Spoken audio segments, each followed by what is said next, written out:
ನಮಸ್ತೆ ಎಲ್ಲರಿಗೂ. ನಾನಿವಾಗ ನಿಮಗೆ ತೋರ್ಸಕ್ಕೆ ಹೋಗ್ತಾ ಇರೋದು ಕಾಡು ರಸ್ತೆ ಮಧ್ಯದಲ್ಲಿ ಸಿಕ್ಕಂಥ ಒಂದು ಪುಟ್ಟದಾದ ಹೋಟೆಲ್ಲು.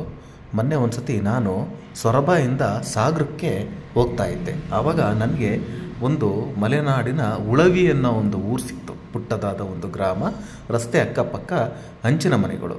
ನನಗೆ ಒಂದು 50 ವರ್ಷದ ಹಿಂದೆ ಹೋಗೋದಂಥ ಅನುಭವ. ಎಲ್ಲ ಕೂಡ ಮಿನಿಮಮ್ 50 ವರ್ಷ ಹಳೆಯ ಮನೆಗಳು.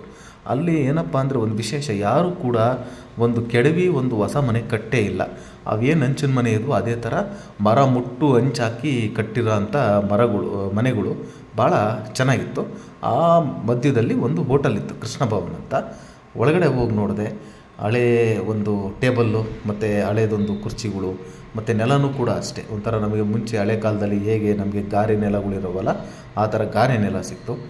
ಭಾಳ ಚೆನ್ನಾಗಿತ್ತು. ಒಳಗಡೆ ಹೋಗಿ ನೋಡಿದಾಗ ಈ ಥರ ಒಂದು ಹಳೆ ಸೌದೆ ಒಲೆಗಳು ಇದ್ದಂಥ ಒಂದು ಅಡುಗೆ ಮನೆ, ಒಂದು ಅದ್ಭುತವಾದ ಒಂದು ದೃಶ್ಯ. ಒಂದು 50 ವರ್ಷ ಹಿಂದೆ ಕರ್ಕೊಂಡು ಹೋಯಿತು. ಈ ಹೋಟೆಲ್ಲು ಕೂಡ ಆಲ್ಮೋಸ್ಟ್ 3ನೇ ತಲೆಮಾರಿಯನ್ನು ನಡೆಸ್ತಾ ಇದೆಯಂತೆ ಹೋಟೆಲ್ಲು. ನಮಗೆ ಅವಸರಕ್ಕೆ ಏನಂತ ಅವ್ರು ಕೊಟ್ಟಿದ್ದು, ಇಮ್ಮಿಡಿಯೇಟಾಗಿ ನಾವು ಹೋದ ತಕ್ಷಣ ಅವಲಕ್ಕಿ ಕೊಟ್ಟರು. ಮಲೆನಾಡಲ್ಲಿ ಅವಲಕ್ಕಿನೂ ಭಾಳ ಒಂದು ವಿಶೇಷವಾದ ತಿನಿಸು. ಅವಲಕ್ಕಿಗೆ ಒಂದು ಮಿಕ್ಸರ್ ಹಾಕಿ, ಇವರೇ ಮಾಡಿರೋಂಥ ಮಿಕ್ಸರ್ ಹಾಕಿ ಒಂದು ಈರುಳ್ಳಿ ಜೊತೆಗೆ ಕೊಟ್ಟರು. ಭಾಳ ಚೆನ್ನಾಗಿತ್ತು ಒಂಥರ ಇಮ್ಮಿಡಿಯೇಟಾಗಿ ತಿನ್ನೋದಕ್ಕೆ.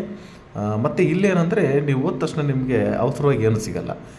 ಈಗ ಬೇರೆ ಗ್ರಾಹಕರು ಕೂತ್ಕೊಂಡು ತಿಂತಿದ್ದಾರೆ ಕೇಳಿದಕ್ಕೆ ಇಲ್ಲಿ ಈರುಳ್ಳಿ ದೋಸೆ ಭಾಳ ಫೇಮಸ್ಸು ಅಂತ ಹೇಳಿದ್ರು. ಹೆಂಗೆ ನಾವು ಮನೆಯಲ್ಲಿ ನೆಂಟರು ಮನೆಗೆ ಹೋದಾಗ ಹೆಂಗೆ ಸ್ವಲ್ಪ ಹೊತ್ತು ಕಾದ್ಮೇಲೆ ಅವರು ಸ್ವಲ್ಪ ಹೆಂಚು ಇಟ್ಟು ಮತ್ತು ಸ್ವಲ್ಪ ಏನಾದರೂ ತರಕಾರಿ ಎಲ್ಲ ಹಂಚ್ಕೊಂಡು ಮಾಡ್ತಾರಲ್ಲ ಆ ಥರ ಮಾಡಿಕೊಟ್ಟಿದ್ದಂಥ ಒಂದು ಅನುಭವ. ಒಂದು 20-30 ನಿಮಿಷ ಕಾದ್ಮೇಲೆ ನಮಗೆ ಈರುಳ್ಳಿ ದೋಸೆ ಕೊಟ್ಟರು.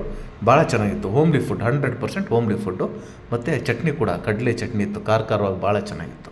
ನೀವೇನಾದರೂ ಈ ಸೊರಬ ಅಥವಾ ನೀವು ಸಾಗರದ ಕಡೆಗೆ ಹೋದರೆ ಸ್ವಲ್ಪ ಏನಿಲ್ಲ, ನಿಮಗೆ ಸಾಗರದಿಂದ ಒಂದು 10 ಕಿಲೋಮೀಟ್ರ್ ಸಿಗುತ್ತೆ. ರಸ್ತೆ ಕೂಡ ಭಾಳ ಚೆನ್ನಾಗಿರುತ್ತೆ. ಒಮ್ಮೆ ಭೇಟಿ ಕೊಡಿ. ಲೊಕೇಶನ್ ಎಲ್ಲ ಡಿಸ್ಕ್ರಿಪ್ಷನ್ ಬಾಕ್ಸಲ್ಲಿ ಹಾಕಿರ್ತೀನಿ. ವಿಡಿಯೋ ನೋಡಿದ್ದಕ್ಕಾಗಿ ಧನ್ಯವಾದಗಳು.